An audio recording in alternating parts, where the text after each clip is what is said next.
السلام علیکم ورحمۃ اللہ وبرکاتہ۔ آپ دیکھ رہے ہیں کوئی RSN چینل۔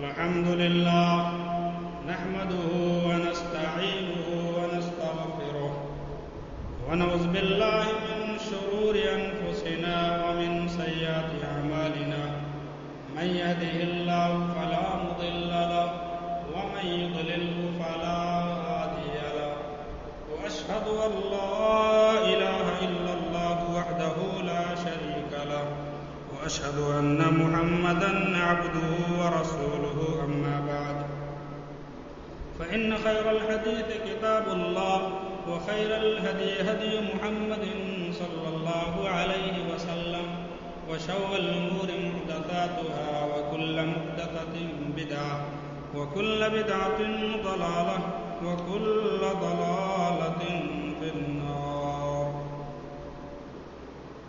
أعوذ بالله من الشيطان الرجيم. بسم الله الرحمن الرحيم. إن الذين يتلون كتاب الله وأقاموا الصلاة وأنفقوا مما رزقناهم سرا وعلانية يرجون تجارة لن تبور. رب اشرح لي صدري ويسر لي أمري واحلل عقدة من لساني يفقهوا قولي. سبحانك لا علم لنا إلا ما علمتنا إنك أنت العليم الحكيم. حاضرین مجلس، میرے اسلامی بھائیوں، نوجوان ساتھیوں، پیارے بچوں، پردہ نشین میری ماں اور بہنوں،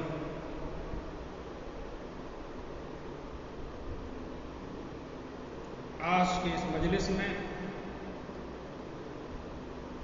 انفاق فی سبیل اللہ کے تعلق سے کچھ باتیں آپ کے سامنے رکھنے کا ارادہ ہے. اللہ رب العالمین نے جس کو مال دیا ہے، دولت دی ہے، اسے اللہ کے راستے میں خرچ کرنا چاہیے. غریبوں کو، یتیموں کو، بیواؤں کو، مسکینوں کو دینا چاہیے. اللہ کے راستے میں خرچ کرنا ایک ایسی تجارت ہے جس میں فائدہ ہی فائدہ ہے، نقصان نہیں ہے.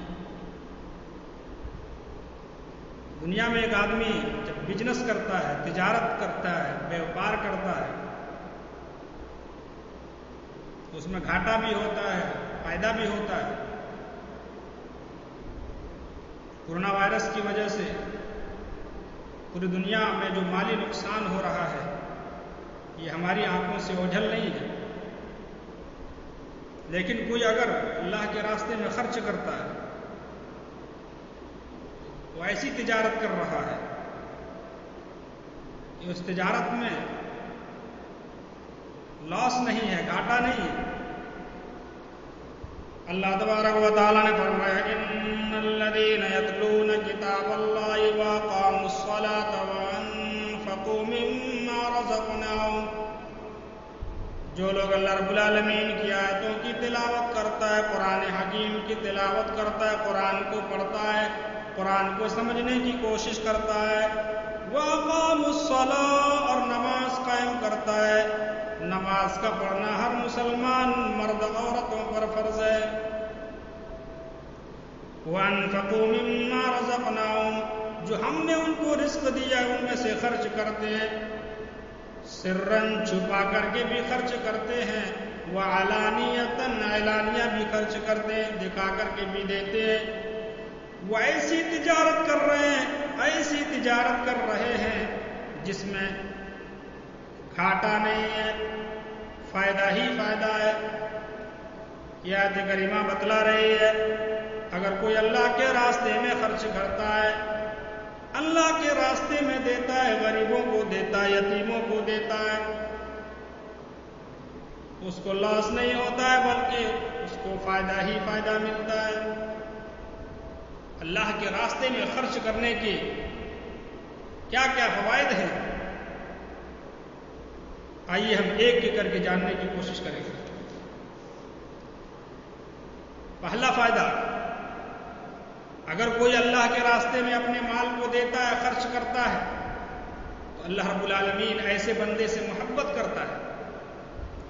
نبی اکرم جناب محمد رسول اللہ صلی اللہ علیہ وسلم فرماتے ہیں کہ اللہ رب العالمین فرماتا ہے وجبت محبتی للمتحابین فی والمتجالسین فی والمتزاورین فی والمتبادلین فی۔ اللہ تبارک و تعالیٰ فرماتا ہے کہ میری محبت ان لوگوں کے لیے واجب ہو جاتی ہے جو میری خاطر ایک دوسرے سے محبت کرتے ہیں، میری رضا کے لیے محبت کرتے ہیں، میری خاطر ایک دوسرے سے ملتے ہیں، بیٹھتے ہیں، بھائی چارگی کے ساتھ رہتے ہیں، جو میری خاطر ایک دوسرے سے ملاقاتیں کرتے ہیں، ایک دوسرے کی زیارت کرتے ہیں۔ والمتبادلین فی، ایک دوسرے پر خرچ کرتے ہیں۔ اگر کوئی محتاج ہے، کوئی غریب ہے، مفلس ہے، مال نہیں ہے، پیسے نہیں ہے، تو ان کے اوپر خرچ کرتا ہے، ان کو دیتا ہے۔ اگر کوئی اللہ رب العالمین کے راستے میں خرچ کرتا ہے، اللہ رب العالمین کے راستے میں دیتا ہے، غریبوں کو دیتا ہے، یتیموں کو دیتا ہے، تو اللہ رب العالمین ایسے بندے سے محبت کرنے لگتا ہے۔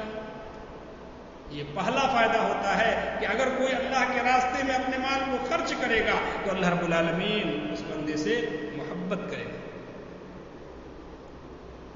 دوسرا فائدہ، اگر کوئی اللہ کے راستے میں مال خرچ کرتا ہے تو اس کا مال بڑھتا ہے، اس کے مال کے اندر اضافہ ہوتا ہے۔ اللہ تبارک و تعالیٰ نے سورہ بقرہ کے اندر فرمایا یمحق اللہ الربا ویربی الصدقات، اللہ رب العالمین سود کو مٹاتا ہے، ویربی الصدقات، اور صدقات کو بڑھاتا ہے، صدقہ کی پرورش کرتا ہے۔ اللہ رب العالمین صدقات کی کیسے پرورش کرتا ہے؟ نبی اکرم جناب محمد الرسول اللہ صلی اللہ علیہ وسلم کی حدیث سے اس کی وضاحت ہوتی ہے۔ نبی اکرم جناب محمد الرسول اللہ صلی اللہ علیہ وسلم کے پیارے صحابی حضرت ابو ہریرہ حدیث کے راوی ہیں، وہ بیان کرتے ہیں کہ نبی اکرم جناب محمد الرسول اللہ صلی اللہ علیہ وسلم نے فرمایا من تصدق بعدل تمرۃ من کسب طیب ولا يقبل اللہ الا طیب، جو شخص حلال کمائی سے ایک کھجور کے برابر صدقہ کرتا ہے، ایک کھجور کے برابر صدقہ کرتا ہے، اللہ رب العالمین حلال ہی کمائی کو قبول فرماتا ہے اور اپنے دائنے ہاتھ سے اس کو قبول فرماتا ہے۔ پھر صدقے کی پرورش ایسے کرتا ہے جیسے کہ کوئی آدمی اپنے جانور کی پرورش کرتا ہے، اپنے بچڑے کی پرورش کرتا ہے، یہاں تک کہ وہ صدقہ ایک پہاڑ کے مانند ہو جاتا ہے، اتنا بڑا ہو جاتا ہے کہ پہاڑ کے مانند ہو جاتا ہے۔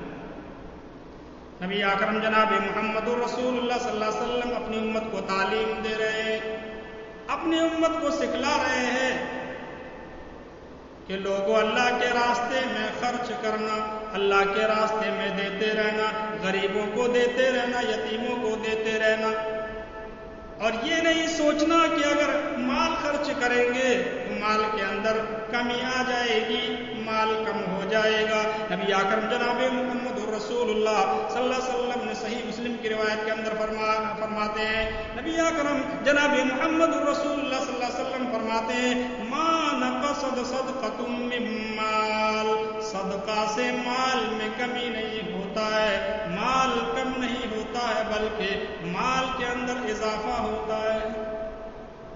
نبی اکرم جناب محمد رسول اللہ صلی اللہ علیہ وسلم حضرت بلال کو صدقہ کرنے کی تعلیم دیتے ہیں، صدقہ کرنے کا حکم دیتے ہیں، انفق بلال، اے بلال خرچ کرو، اللہ کے راستے میں دو، غریبوں کو دو، یتیموں کو دو، اور عرش والے کی طرف سے کمی کا خوف نہ کرنا.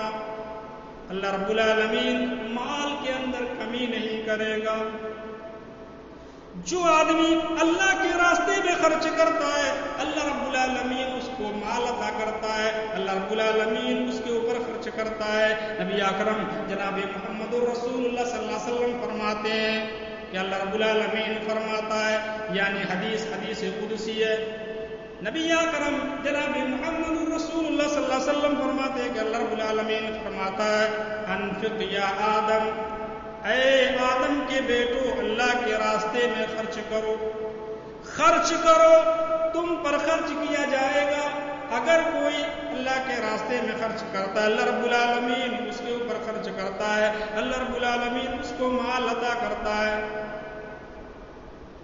پتہ کیا چلا کہ اگر ہم اللہ رب العالمین کے راستے میں خرچ کریں گے تو ہمارا مال کم نہیں ہوگا بلکہ مال کے اندر اضافہ ہوگا. یہ دوسرا فائدہ ہے انفاق فی سبیل اللہ کا کہ اگر اللہ کے راستے میں ہم خرچ کریں گے تو مال کے اندر کمی نہیں ہوگی بلکہ مال کے اندر اضافہ ہوگا. اگر کوئی اللہ کے راستے میں خرچ کرتا ہے تو تیسرا فائدہ یہ ہوتا ہے کہ قیامت کے دن جب سارے لوگ پریشانی کے عالم میں ہوں گے, سورج سوا نیزے پہ ہوگا, ہر ایک آدمی پسینے میں ڈوبا ہوا ہوگا, کوئی اپنے ٹخنوں تک پسینے میں ڈوبا ہوا ہوگا, کوئی گھٹنوں تک پسینوں میں ڈوبا ہوا ہوگا, کوئی کمر تک پسینے میں ڈوبا ہوا ہوگا, کوئی گردن تک پسینے میں ڈوبا ہوا ہوگا, کوئی منہ تک پسینے میں ڈوبا ہوا ہوگا. اگر صدقہ کرنے والا ہوگا تو وہ عرش کے سائے تلے جگہ پائے گا. نبی اکرم جناب محمد رسول اللہ صلی اللہ علیہ وسلم فرماتے ہیں کل امرئ فی ظل صدقته حتی یقضی بین الناس, ہر آدمی اپنے صدقے کے سائے میں ہوگا یہاں تک کہ لوگوں کے درمیان فیصلہ کر دیا جائے, یہاں تک کہ لوگوں کے درمیان حساب و کتاب ہو جائے. اس حدیث کو بھی اٹھائیے. نبی اکرم جناب محمد رسول اللہ صلی اللہ علیہ وسلم نے فرمایا تھا کہ 7 قسم کے آدمی ہوں گے جن کو اللہ رب العالمین عرش کا سایہ دے گا جس دن اس کے سائے کے علاوہ کوئی سایہ نہیں ہوگا. صحیح مسلم کتاب الزکوٰۃ کی روایت ہے. حضرت ابو ہریرہ حدیث کے راوی ہیں, وہ بیان کرتے ہیں کہ نبی اکرم جناب محمد رسول اللہ صلی اللہ علیہ وسلم فرماتے ہیں سبعۃ یظلهم اللہ فی ظلہ یوم لا ظل الا ظلہ, 7 قسم کے آدمی اللہ رب العالمین کے عرش کے سائے میں ہوگا جس دن اس کے سائے کے علاوہ کوئی سایہ نہیں ہوگا. پہلا آدمی امام عادل, وہ بادشاہ جن کو اللہ رب العالمین نے کہیں کا بادشاہ بنایا ہوگا اور وہ اپنے لوگوں کے درمیان عدل و انصاف کرتا ہوگا, عادل بادشاہ ہوگا. اللہ رب العالمین اس کو عرش کے سائے تلے جگہ دے گا جس دن اس کے سائے کے علاوہ کوئی سایہ نہیں ہوگا. دوسرا آدمی جن کو عرش کا سایہ ملے گا وہ نوجوان جس نے پوری جوانی اللہ رب العالمین کی عبادت میں گزار دی ہوگی. نبی اکرم جناب محمد رسول اللہ صلی اللہ علیہ وسلم فرماتے ہیں وَشَابٌ نَشَأَ فِي عِبَادَةِ اللَّهِ, وہ جوان بھی عرش کے سائے میں ہوگا جس نے اپنی پوری جوانی اللہ رب العالمین کی عبادت میں گزاری ہوگی. تیسرا آدمی جن کو عرش کا سایہ ملنے والا ہے وَرَجُلٌ قَلْبُهُ مُعَلَّقٌ فِي الْمَسَاجِدِ, وہ آدمی جن کا دل مسجد سے لٹکا ہوا ہوگا. ایک نماز پڑھی دوسری نماز کے انتظار میں وہ بیٹھا رہتا ہے, انتظار کرتا رہتا ہے کہ کب مؤذن صدا لگائے گا, مؤذن پکارے گا, میں نماز پڑھنے کے لیے جاؤں گا. چوتھا آدمی جن کو عرش کا سایہ ملے گا نبی اکرم جناب محمد رسول اللہ صلی اللہ علیہ وسلم فرماتے ہیں وہ 2 آدمی جو اللہ رب العالمین کی رضا کے لیے اکٹھے ہوئے اور اللہ رب العالمین کی رضا کے لیے جدا ہوئے, یعنی اللہ رب العالمین کی رضا کے لیے دوسرے سے محبت کی, جدا ہوئے تو اللہ رب العالمین کی رضا کے لیے جدا ہوئے. یہ چوتھا آدمی ہوگا جن کو عرش کا سایہ ملے گا، جس دن اس کے سائے کے علاوہ کوئی سایہ نہیں ہوگا۔ پانچواں آدمی جن کو عرش کا سایہ ملے گا، نبی اکرم جناب محمد رسول اللہ صلی اللہ علیہ وسلم فرماتے ہیں وَرَجُلٌ دَعَتْهُ امْرَأَةٌ ذَاتِ مَنْصَبٍ وَجَمَالٍ فَقَالَ إِنِّي أَخَافُ اللَّهَ۔ وہ آدمی ہوگا جن کو تنہائی میں کسی حسن جمال والی عورت نے، خاندان والی عورت نے دعوت گناہ دیا، زنا کی دعوت دی، آؤ میرے ساتھ موج مستی کرو، آؤ میرے ساتھ موج مستی کرو، وہ اللہ رب العالمین سے ڈر کے کہہ دیتا ہے انی اخاف اللہ، میں اللہ رب العالمین سے ڈرتا ہوں، میں تمہارے ساتھ غلط کام نہیں کر سکتا۔ ایسا آدمی بھی عرش کے سائے میں ہوگا جس دن اس کے سائے کے علاوہ کوئی سایہ نہیں ہوگا۔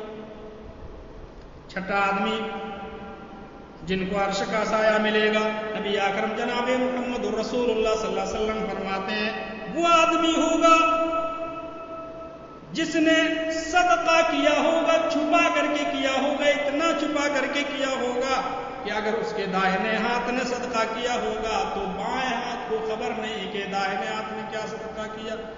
اگر اس قدر چھپا کر کے خرچ کرے گا تو اللہ رب العالمین اس کو عرش کے سائے میں جگہ دے گا، جس دن اس کے سائے کے علاوہ کوئی سایہ نہیں ہوگا۔ ساتواں آدمی جن کو عرش کا سایہ ملے گا، نبی اکرم جناب محمد رسول اللہ صلی اللہ علیہ وسلم فرماتے ہیں وَرَجُلٌ ذَكَرَ اللَّهَ خَالِيًا فَفَاضَتْ عَيْنَاهُ، جس نے اللہ رب العالمین کو تنہائی میں یاد کیا اور زار و قطار رونے لگا، اللہ رب العالمین ایسے آدمی کو بھی عرش کا سایہ دے گا جس دن اس کے سائے کے علاوہ کوئی سایہ نہیں ہوگا۔ تو اللہ رب العالمین کے اگر راستے میں کوئی خرچ کرنے والا ہوگا اور چھپا کر کے خرچ کرے گا تو اس کو فائدہ یہ ملے گا کہ قیامت کے دن جہاں سارے لوگ پریشانی کے عالم میں ہوں گے ان کو عرش کا سایہ ملے گا۔ اسی طرح اگر کوئی صدقہ کرتا ہے تو یہ بھی فائدہ اس کو ہوتا ہے کہ اللہ رب العالمین اس کے لیے خیر کے دروازے کھول دیتا ہے، ان کے تمام کام کو اللہ رب العالمین آسان بنا دیتا ہے۔ اللہ تبارک و تعالیٰ نے فرمایا فَأَمَّا مَنْ أَعْطَىٰ وَاتَّقَىٰ، جس نے اللہ رب العالمین کے راستے میں خرچ کیا، اللہ کے راستے میں مال کو دیا، وَاتَّقَىٰ اور پرہیزگاری کی زندگی گزاری، تقوی والی زندگی گزاری، اللہ رب العالمین سے ڈرتے زندگی گزاری، وَصَدَّقَ بِالْحُسْنَىٰ اور بھلی باتوں کی تصدیق کی، فَسَنُيَسِّرُهُ لِلْيُسْرَىٰ ہم اسے آسان راستے پر چلنا اس کے لیے آسان بنا دیں گے۔ وَأَمَّا مَن بَخِلَ وَاسْتَغْنَىٰ وَكَذَّبَ بِالْحُسْنَىٰ اور جس نے بخیلی کی، کنجوسی کی، اللہ کے راستے میں مال کو نہیں دیا، وَاسْتَغْنَىٰ بلکہ بے پرواہ ہو گیا، وَكَذَّبَ بِالْحُسْنَىٰ اور سچی بات کو جھٹلا دیا، بھلی بات کو جھٹلا دیا، فَسَنُيَسِّرُهُ لِلْعُسْرَىٰ اسے ہم تنگ راستے پر چلنا اس کے لیے آسان بنا دیں گے۔ وَمَا يُغْنِي عَنْهُ مَالُهُ إِذَا تَرَدَّىٰ اور وہ جب جہنم میں جائے گا، جہنم میں اس کو ڈالا جائے گا تو اس کا مال اسے کچھ بھی فائدہ نہیں پہنچائے گا۔ یہ آیتیں بتلا رہی ہیں کہ اگر کوئی اللہ کے راستے میں خرچ کرتا ہے تو اللہ رب العالمین اس کے لیے خیر کے دروازے کو کھولتا ہے اور اللہ رب العالمین اس کے تمام کام اس کے لیے آسان بنا دیتا ہے۔ یہ اللہ کے راستے میں خرچ کرنے کے فائدے ہیں۔ اور آگے آئیے، اگر کوئی اللہ کے راستے میں خرچ کرتا ہے اپنے مال کو تو اللہ رب العالمین اس کے مال کو پاک کر دیتا ہے، اس کا مال بالکل صاف ہو جاتا ہے، پاک ہو جاتا ہے۔ اللہ تبارک و تعالیٰ نے فرمایا خُذْ مِنْ أَمْوَالِهِمْ صَدَقَةً تُطَهِّرُهُمْ وَتُزَكِّيهِمْ بِهَا وَصَلِّ عَلَيْهِمْ، اے نبی صلی اللہ علیہ وسلم آپ ان کے مالوں سے صدقہ لیجیے، تُطَهِّرُهُمْ کو پاک کیجیے، وَتُزَكِّيهِمْ ان کا تزکیہ کیجیے۔ یہ آیت کریمہ بتلا رہی ہے کہ اگر کوئی اللہ کے راستے میں صدقہ کرتا ہے اللہ کے راستے میں مال کو خرچ کرتا ہے، غریبوں کو دیتا ہے، یتیموں کو دیتا ہے، بیواؤں کو دیتا ہے، مسکینوں کو دیتا ہے، تو اس کا مال صاف ہو جاتا ہے، اس کا مال پاک ہو جاتا ہے۔ اسی طرح یہ بھی فائدہ ہوتا ہے انفاق فی سبیل اللہ کا، اگر کوئی اللہ کے راستے میں اپنے مال کو خرچ کرتا ہے، مال کو دیتا ہے، تو اس سے بلائیں ٹل جاتی ہیں۔ صدقات بلاؤں کو ٹالتا ہے، مصیبتوں کو ٹالتا ہے۔ آج پوری دنیا کے اندر مصیبت آئی ہوئی ہے، کورونا وائرس کی بیماری پوری دنیا میں پھیلی ہوئی ہے۔ اگر ہم چاہتے ہیں کہ یہ مصیبت ہم سے ٹل جائے تو ہمیں صدقہ کرنا ہوگا۔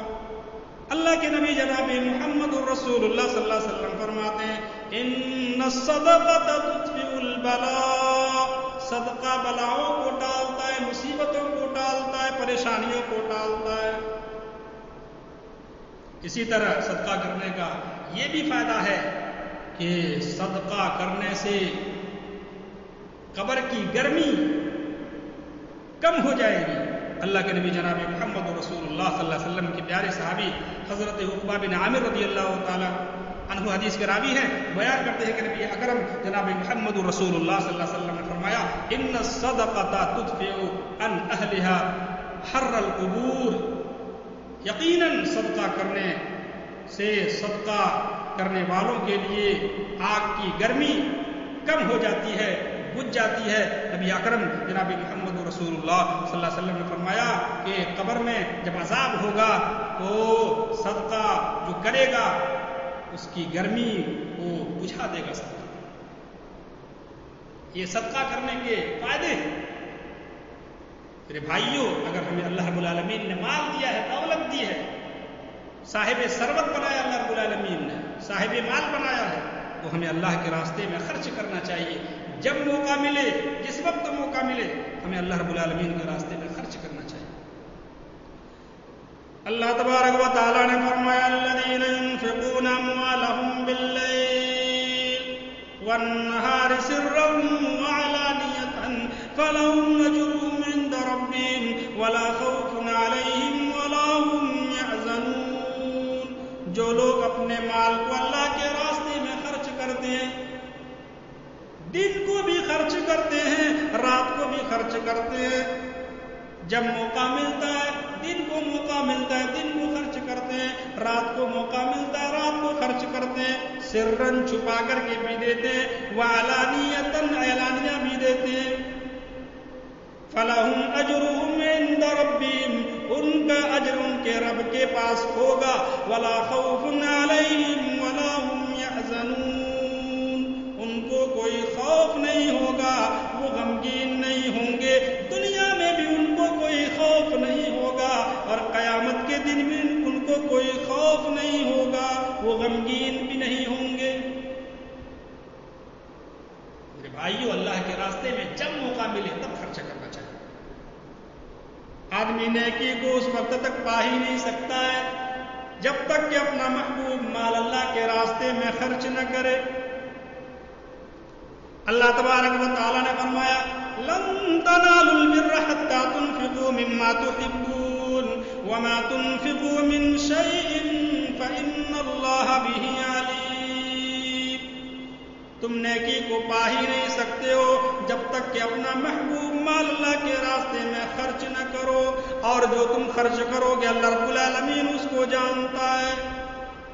اگر کوئی اپنا محبوب مال اللہ کے راستے میں خرچ نہیں کرے گا، وہ نیکی کو پا ہی نہیں سکتا ہے۔ یہ آیت کریمہ جب نازل ہوتی ہے، حضرت ابو طلحہ نبی اکرم جناب محمد رسول اللہ صلی اللہ علیہ وسلم کے پاس آتے ہیں اور کہتے ہیں اللہ کے رسول، میں مدینے میں ایک مالدار آدمی ہوں۔ نبی اکرم جناب محمد رسول اللہ صلی اللہ علیہ وسلم کہتے ہیں کہ ہاں مجھے معلوم ہے کہ تم مالدار آدمی ہو۔ نبی اکرم جناب محمد رسول اللہ صلی اللہ علیہ وسلم سے ابو طلحہ کہتے ہیں اے اللہ کے رسول، آپ پر آیت نازل ہو گئی ہے لن تنالوا البر حتى تنفقوا مما تحبون۔ آدمی نیکی کو پا ہی نہیں سکتا ہے جب تک کہ اپنا محبوب مال اللہ کے راستے میں خرچ نہ کرے۔ میرا محبوب مال بیروحہ باب ہے۔ نبی اکرم جناب محمد